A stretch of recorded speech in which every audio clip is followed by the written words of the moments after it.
Hello everyone, we are back. Okay, so look at that. Haven't filmed the video for the last week because I've been busy, but we have progress. Not much, but we've got progress. Okay, so engine's obviously out. All the cables, wires, hydraulics, everything's removed apart from this little brake line which I'm working on now. So my plan for today, I'll just show you here quickly. So inside everything's taken out.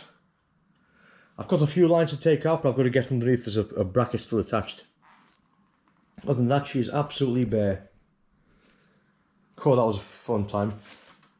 If you can imagine how many wires go into this car build, that is a hell of a ton of wires. All labelled up, all tagged, but obviously I've got to clean. The plan for these is to clean all the hoses, all the covers, take all the connections off, clean each one, make them look nice and neat if I can. So the plan for today's video is remove this brake line. I'm going to hoover the car from the inside and from the outside because, as you can see, there's loads of bits of broken glass from the windscreen, and because I had to break it to take it out because these seals were like concrete. They wouldn't even bend. There was no flex at all. They're that old. So the windscreen was cracked anyway, so I smashed the windscreen to get it out. It was a lot easier. There's loads of leaves and all sorts of crap down there. So we're going to hoover this, hoover the inside of the car. Since I've got the hoover out, I'm going to be doing a separate video on my CJ Auto lift because the lift is there at the moment, but I need to make it narrower. I've got some small attachments. I have to make it narrower because I've got to start working on the sills. I found some more rust here as well, like on the sills there. You can see my hands going through the car, so I've got to rip all those off, so I'm going to sort that out. Yes, and then for the rest of the video, I'm going to be cleaning, well, I'm going to be hoovering the engine bay first, then I'm going to degrease it, put some degreaser on it, and then I'm going to use some paint thinners. I was going to sandblast, but I had a problem. I was trying to sandblast a spare wheel I had, and it just keeps clogging every 2 seconds. It's really annoying, so I've got to figure that out. But I thought if I sandblast in here with all my parts everywhere, everything's going to get covered in sand. So I'm going to use paint thinners. And I also spoke to a car restorer yesterday, and he recommended that because we can pretty much see where there isn't any rust, to take it back with the thinners and not even sandblast it, just take it back and then obviously edge prime it again afterwards and then paint it. So I'm probably going to go down that route potentially rather than sandblast the car. I can see where the rust is, to be fair. There's a bit of rust on the back tailgate which has got to be removed. So anyway, back on point, let's get working on this.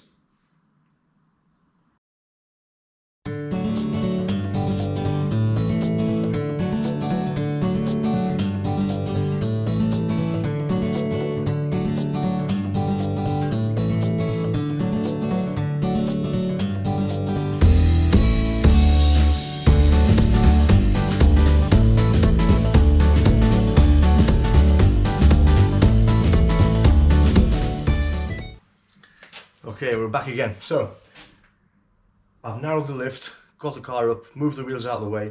I'm going to spray some degreaser on the actual engine bay because I've got some wire brushes, but it's going to take me forever doing that. So I'm going to spray some degreaser on. I'm going to power wash the engine bay. I'm going to make a mess everywhere because I've got things all over the place. But I'm going to power wash it just a little bit, enough to get it clean or cleaner, and then I'm going to squeegee the water out of the way, and then on with the toothbrush because I've got to get the dirt off. There's no point me putting paint thinner on all this dirt. It just won't have an effect. I'll have to do it over and over again. So I'm going to clean it as much as I can, take all the dirt off, well, degrease it first, clean it, wash it, and then dry it out because obviously there's no point putting thinner on water. Dry it out and then put the paint stripper on.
Okay, so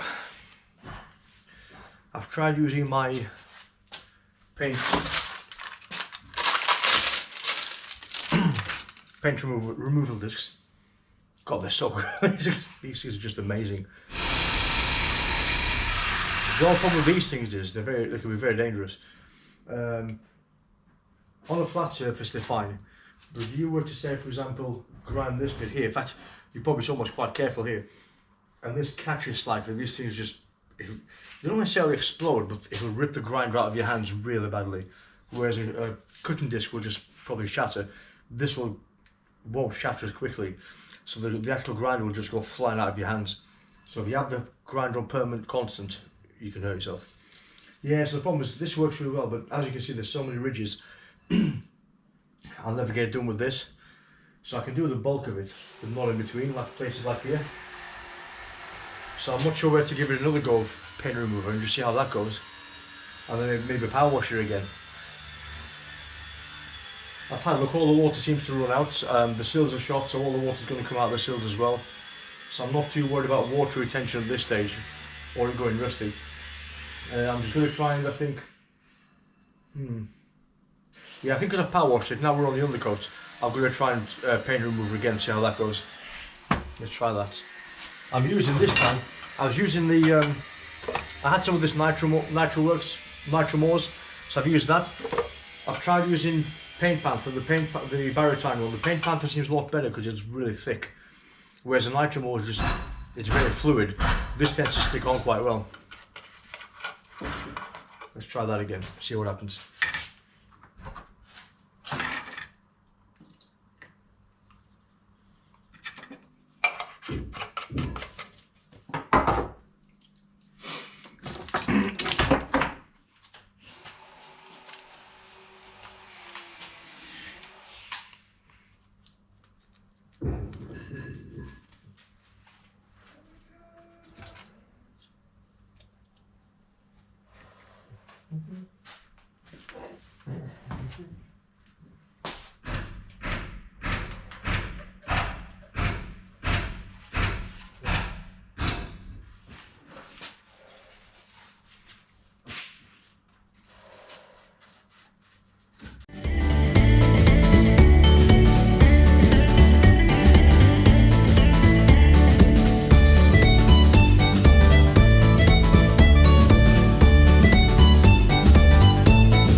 Okay, so I'm going to end this video here.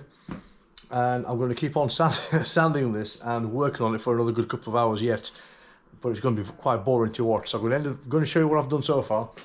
So as I said, I've stripped it down 3 times with paint remover. I'll show you. So I've stripped it down 3 times, paint remover, and literally a